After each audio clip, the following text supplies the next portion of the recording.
In this time of war, we gather here mindful that the generation serving today already deserves a place alongside previous generations for the courage they have shown and the sacrifices that they have made. In an era where so many acted only in pursuit of narrow self-interest, they've chosen the opposite. They chose to serve the cause that is greater than self, many even after they knew they'd be sent into harm's way. And for the better part of a decade, they have endured tour after tour in distant and difficult places. They have protected us from danger, and they have given others the opportunity for a better life. So to all of them, to our veterans, to the fallen, and to their families, there's no tribute, no commemoration, no praise that can truly match the magnitude of your service and your sacrifice. This is a place where it is impossible not to be moved by that sacrifice. But even as we gather here this morning, people are gathering all across America, not only to express thanks of a grateful nation, but to tell stories that demand to be told. They're stories of wars whose names have come to define eras, battles that echo throughout history. They're stories of patriots who sacrificed in pursuit of a more perfect union, of a grandfather who marched across Europe, of a friend who fought in Vietnam, of a sister who served in Iraq. They're the stories of generations of Americans who left home barely more than boys and girls, became men and women, and returned home heroes. And when these Americans who had dedicated their lives to defending this country came home, many settled on a life of service, choosing to make their entire lives a tour of duty. Many chose to live a quiet life, trading one uniform and set of responsibilities for another. Doctor, engineer, teacher, mom, dad. They bought homes, raised families, built businesses. They built the greatest middle class that the world has ever known. Some put away their medals, stayed humble about their service, and moved on. Some, carrying shrapnel and scars, found that they couldn't. And we call this a holiday, but for many veterans, it's another day of memories that drive them to live their lives each day as best as they possibly can. For our troops, it is another day in harm's way. For their families, it is another day to feel the absence of a loved one and the concern for their safety. For our wounded warriors, it is another day of slow and arduous recovery. And in this national cemetery, it is another day when grief remains fresh.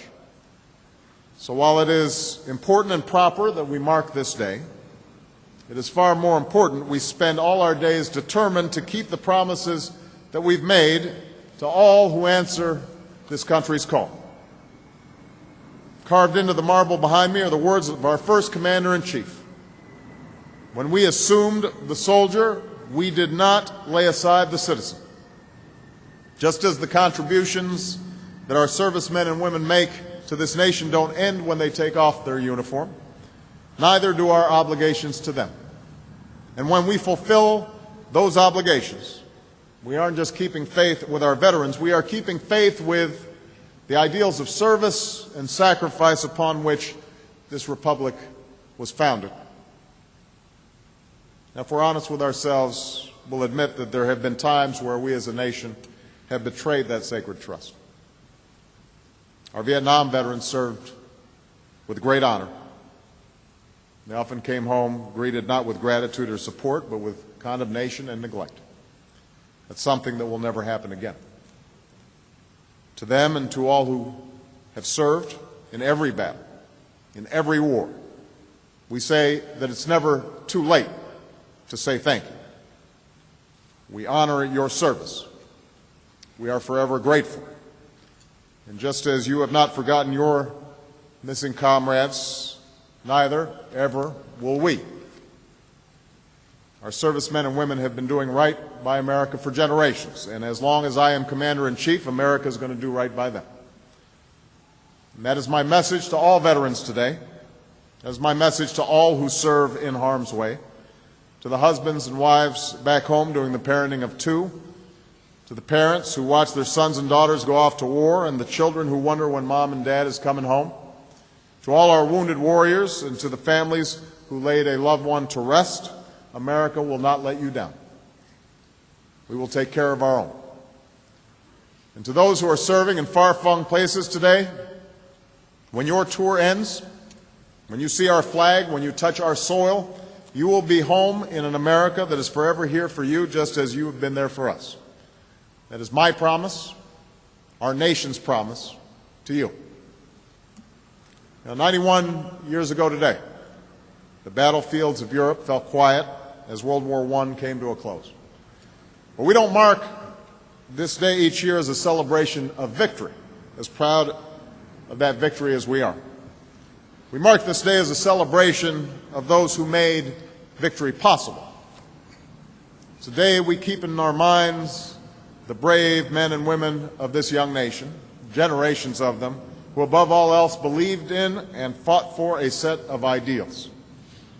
Because they did, our country still stands. Our founding principles still shine.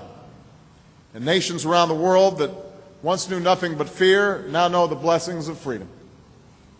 That is why we fight, in hopes of a day when we no longer need to. And that is why we gather at these solemn remembrances and reminders of war, to recommit ourselves to the hard work of peace.